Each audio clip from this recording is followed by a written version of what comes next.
Hello বন্ধুরা, আশা করি সকালে ভালো আছেন। আজকে লাউয়ের একটা দুর্দান্ত স্বাদের রেসিপি নিয়ে এসে হাজির হয়েছি।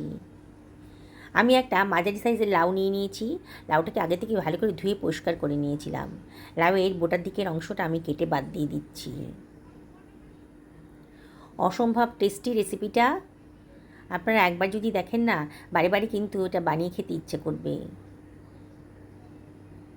দেখুন, বোটার দিকের অংশটা আমি কেটে বাদ দিয়ে দিয়েছি, আর নিচের দিকের অংশটাও কেটে বাদ দিয়ে দিলাম। আর এবার লাউটাকে আমি পিস পিস করে কেটে নিয়েছি।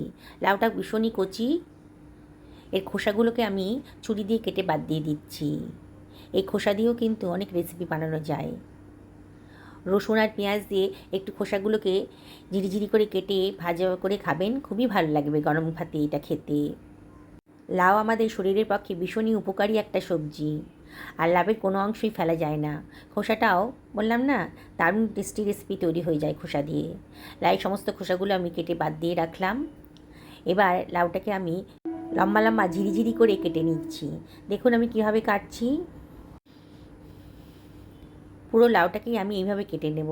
আর একটা কথা বন্ধুরা, লাউ কিন্তু কাটার আগে ভালো করে ধুয়ে নেবেন। লাউয়ের ভেতরে প্রচুর জল থাকে, তাই লাউটা যদি জল কাটার পরে ধোন তাহলে কিন্তু লাউয়ের গায়ে প্রচুর জল এসে যাবে, রান্না করতে তখন খুব অসুবিধা হবে। দেখুন আমি কীভাবে ঝিরিঝিরি করে লাউটাকে কেটে নিচ্ছি। বানানোটা একেবারেই সোজা। এই রেসিপিটা আপনারা সকলেই বানাতে জানেন, কিন্তু আজকে আমি একটু নতুন করে বানিয়েছি।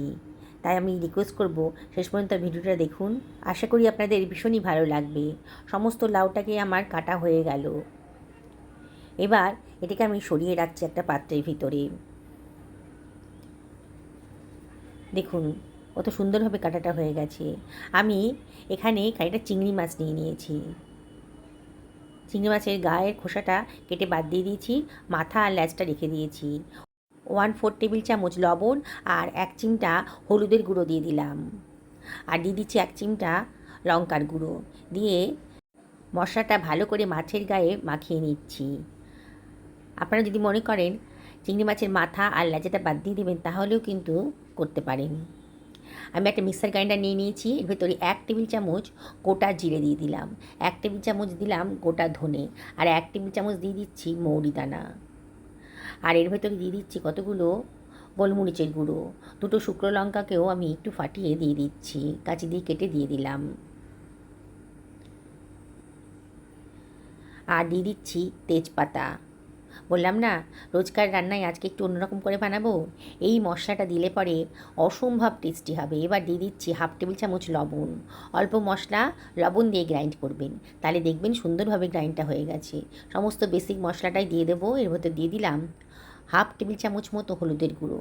পরে আর কোনো বাড়তি মশলা দিতে হবে না। দেখুন মশলাটা সুন্দরভাবে গ্রাইন্ড হয়ে গেছে। এবারে আমি এর ভেতর দিয়ে দিচ্ছি 1.5 ইঞ্চি পরিমাণ কুচনো আদা, আর এর ভেতরে আমি দিয়ে দেব 2 টেবিল চামচ মতো জল। আবারও গ্রাইন্ড করে নিচ্ছি।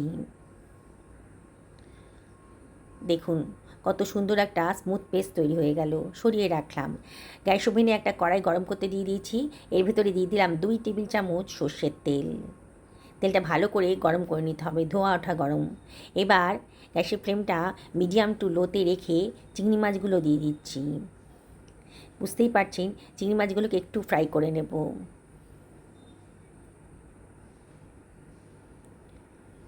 একটু নাড়াচাড়া করে নিতে হবে।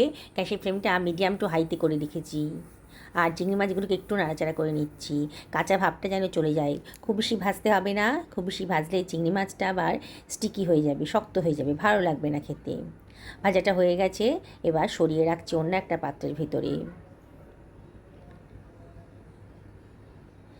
এবারে ওই তেলের ভেতরেই আমি দিয়ে দিচ্ছি 1/4 টেবিল চামচ গোটা জিরে।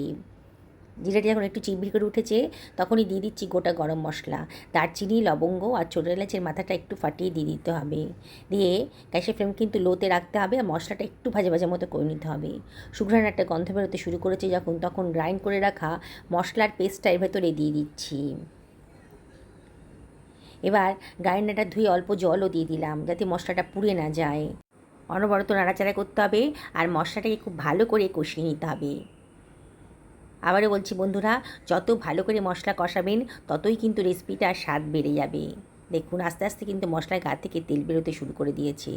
এই সময় দিয়ে দিচ্ছি কুচি করে কেটে রাখা টমেটোটা। টমেটোটা দিয়ে আবারও সব কিছু খুব ভালো করে মিশিয়ে নিচ্ছি।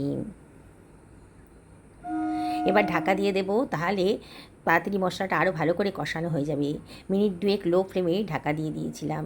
দেখুন টমেটোটাও কিন্তু অনেকটাই নরম হয়ে গেছে। গ্যাসের ফ্লেমটা মিডিয়াম টু হাইতে রেখে অনবরত নাড়াচাড়া করে মশলাটা আমি খুব ভালো করে কষিয়ে নিচ্ছি। রেসিপিটা বানানো একেবারেই সোজা, একেবারে নতুন ধরনের করে বানিয়েছি। এবার মশলার গা থেকে তেল বেরোতে শুরু করেছে, বোঝা যাচ্ছে যে মশলাটা খুব ভালো করে কষানো হয়ে গেছে। এইবার কেটে রাখা লাউয়ের কুচিগুলো আমি এর ভেতরে দিয়ে দিচ্ছি। দিয়ে সব কিছু খুব ভালো করে মিশিয়ে নেব। অসম্ভব টেস্টি একটা রেসিপি আজকে তৈরি হতে চলেছে। যেসব বন্ধুরা রেসিপিটা দেখছেন অথচ এখন আমাকে সাবস্ক্রাইব করেননি, তাদেরকে আমি রিকোয়েস্ট করব আমার চ্যানেলটা সাবস্ক্রাইব করার জন্যে। পাশে থাকা বেল আইকনটা অবশ্যই ক্লিক করে দেবেন, তাহলে আমার আনার নোটিফিকেশানটা আপনারা চটজলদি পেয়ে যাবেন। সব কিছু খুব ভালো করে মিশিয়ে নিয়েছি। অনবরত কিন্তু নাড়তে হবে। গ্যাসের ফ্লেম কিন্তু এই সময় মিডিয়াম টু হাইতে রেখেছি। বললাম না লাউয়ের গা থেকে প্রচুর জল বেরোয়, তাই ঢাকা দিয়ে দিবেন। ঢাকা দিলে দেখবেন লাউয়ের গা থেকে জল বেরোতে শুরু করে দিয়েছে। প্রায় 10 মিনিট মিডিয়াম টু লো ফ্লেমে এটাকে আমি ঢাকা দিয়ে রান্না করে নিয়েছি। দেখুন দেখেই মনে হচ্ছে যে লাউটা অনেকটা নরম হয়ে গেছে, আর লাউয়ের গা থেকে কিন্তু প্রচুর জলও বেরিয়ে গেছে। এবারে আমি এর ভেতরে দিয়ে দিচ্ছি 1 টেবিল চামচ মতো চিনি। চিনিটা অপশনাল, তবে দিলে পরে কিন্তু রান্নার টেস্টটা ভালোই আসবে। আর এর ভেতরে দিয়ে দিচ্ছি 1/2 টেবিল চামচ মতো লবণ। টেস্ট করে দেখলাম লবণটা একটু কম লাগছিল, সেই জন্য লবণটাও দিয়ে দিলাম। দিয়ে আবারও সব কিছু খুব ভালো করে মিশিয়ে নিচ্ছি। লাউটা বেশ নরম হয়ে গেছে, আর দেখুন কতটা জল বেরিয়েছে লাউয়ের গা থেকে। এবার কতগুলো কাঁচা লঙ্কা দিয়ে দিলাম। এই রান্নাটা খুব একটা ঝাল হবে না, তাই লঙ্কার পরিমাণটা একটু কমই দিলাম। এবার ভেজে রাখা চিংড়ি মাছগুলোও দিয়ে দিয়েছি ভেতরে। অসম্ভব টেস্টি একটা রেসিপি আজকে তৈরি হতে চলেছে। এবারে আমি এর ভেতরে দিয়ে দিচ্ছি 1/2 টেবিল চামচ মতো গরম মশলার গুঁড়ো। দারুণ সুন্দর একটা টেস্ট আসবে। আর দিয়ে দিচ্ছি কসুরি মেথি। এবারে এর ভেতরে দিয়ে দিচ্ছি 1 টেবিল চামচ মতো গাওয়া ঘি। সব কিছু খুব ভালো করে মিশিয়ে নিলাম। গ্যাসের ফ্লেমটা লোতেই রেখেছি, আর মাঝে মাঝে একটু নাড়াচাড়া করে দিচ্ছি। এবারে এটাকে ঢাকা দিয়ে মিনিট 2-3 লো ফ্লেমে রান্না করে নেব। 2 থেকে 3 মিনিট বাদে দেখুন কত সুন্দর দেখতে লাগছে। আপনারা যদি মনে করেন লাউয়ের জলটা একটু শুকনো করবেন, তাহলে একটু হাই ফ্লেমে এটাকে একটু নাড়াচাড়া করে নেবেন। তবে এইভাবে নামিয়ে রাখলে পরে কিন্তু ঠান্ডা হওয়ার পর অনেকটাই শুকনো শুকনো হয়ে যাবে। দেখুন কত সুন্দর দেখতে লাগছে, কতটা লোভনীয় হয়েছে। আপনারা তো লাউ চিংড়ি নানানভাবে বানিয়ে খেয়েছেন, আজকে আমার মতন করে বানিয়ে খান, দেখবেন এর স্বাদ কিন্তু ভুলতে পারবেন না, এতটাই টেস্টি হয়েছে। আমি একটা সার্ভিং প্লেটে এটাকে সার্ভ করে দিচ্ছি। দেখুন কত সুন্দর দেখতে লাগছে। সামান্য উপকরণ দিয়েই কিন্তু এই রেসিপিটা তৈরি হয়ে গেল। যাকে খাওয়াবেন না সেই কিন্তু জিজ্ঞেস করবে যে কীভাবে বানালেন। যারা ফেসবুক থেকে দেখছেন এই রেসিপিটা, তাদেরকে আমি রিকোয়েস্ট করবো আমার পেজটা ফলো করার জন্যে। দেখুন কতটা লোভনীয় হয়েছে, বললাম তো না বানিয়ে থাকতেই পারবেন না, এতটা সুন্দর দেখতে লাগছে। লুচি, রুটি, পরোটা, ভাত, পোলাও যার সাথেই খান না কেন একেবারেই দুর্দান্ত স্বাদ কিন্তু মুখে লেগে থাকবে।